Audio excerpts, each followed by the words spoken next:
Yes, ready and start.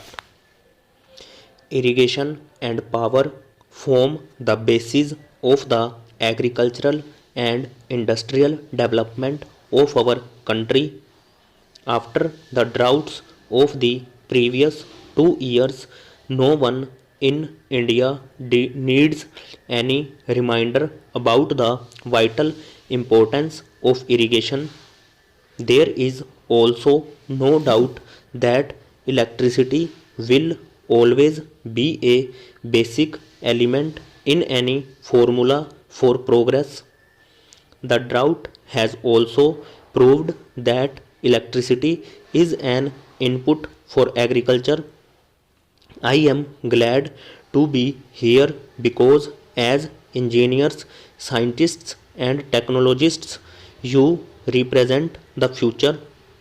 As citizens and administrators, we look to you to uncover your natural resources and suggest how best these might be exploited in the national interest. Technology is moving ahead in every direction, and day by day, new opportunities are opening up before all of us. What we need is the availability of large quantities of power at very low prices, which would influence changes in technology and stimulate the development of a new technology. We have vast water resources in the Indo Gangetic basin, of which I am being constantly reminded by our Minister Dr. K. L. Rao. These must naturally be tapped for irrigation.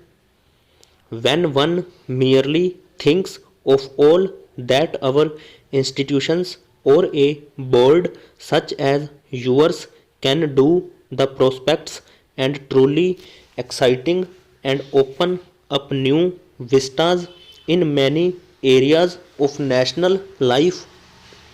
You have already mentioned, Mr. President, the importance of electrification, and I am glad to find that some aspects of rural electrification figure on your agenda.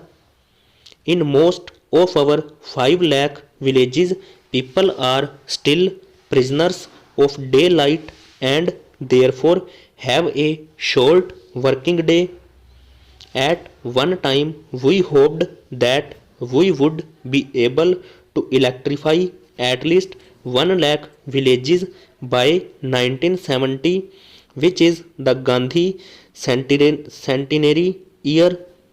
I still hope that we will somehow manage to reach this target and will continue to make rapid progress towards bringing electricity to the remaining villages.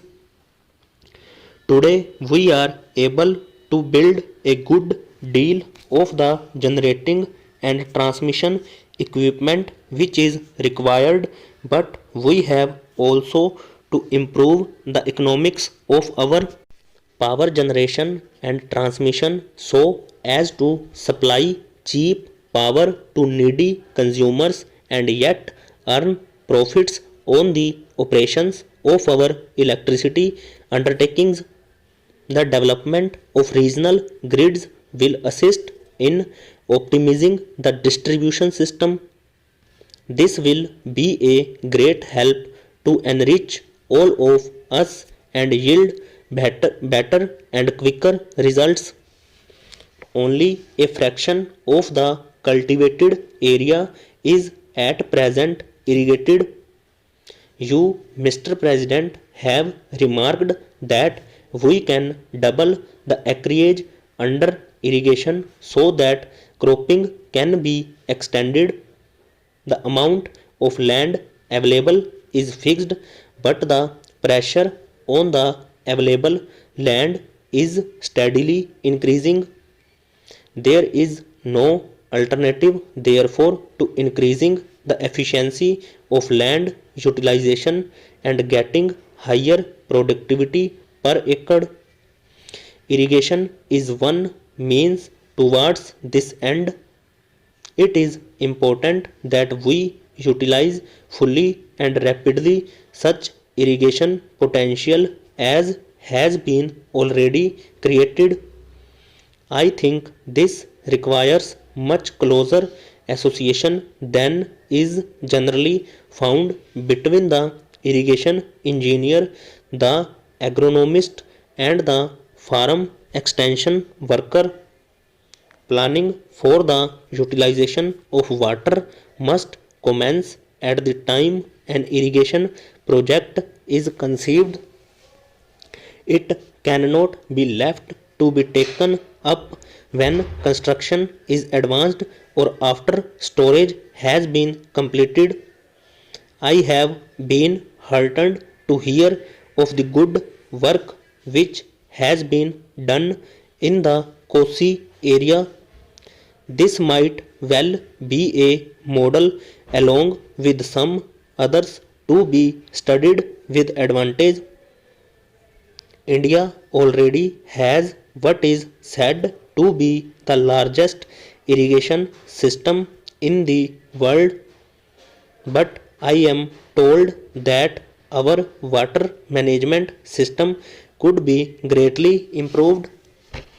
Irrigation can be wasteful, and irrigation without drainage can cause damage. Water management and soil conservation constitutes science in themselves, and I am happy that you are holding a symposium on the problem of water management. Our rivers and our groundwater are national assets which we must use to the best overall advantage. I am deeply concerned that there has sometimes been a controversy over what are termed interstate river waters. I am sure that technical solutions can be found to safeguard the legitimate interests of every region or state, and that these matters are best considered in a rational and scientific manner rather than on the basis of emotion. There is one other aspect, perhaps not directly related to your conference, on which I should like to touch. The development of irrigation, especially in arid tracts, is often a starting point of an economic and social revolution. It demands more tractive power and creates new demands for roads, markets, and processing and storage facilities. The stimulus which irrigation provides to agriculture also generates new and additional incomes, much of which are invested in the facilities earlier described. A part of it also goes into villages improvement schemes, the renovation and modernization of individual homes, the paving of streets, the digging of wells, and so on. I believe this kind of development offers an unrivaled opportunity to promote a new village movement over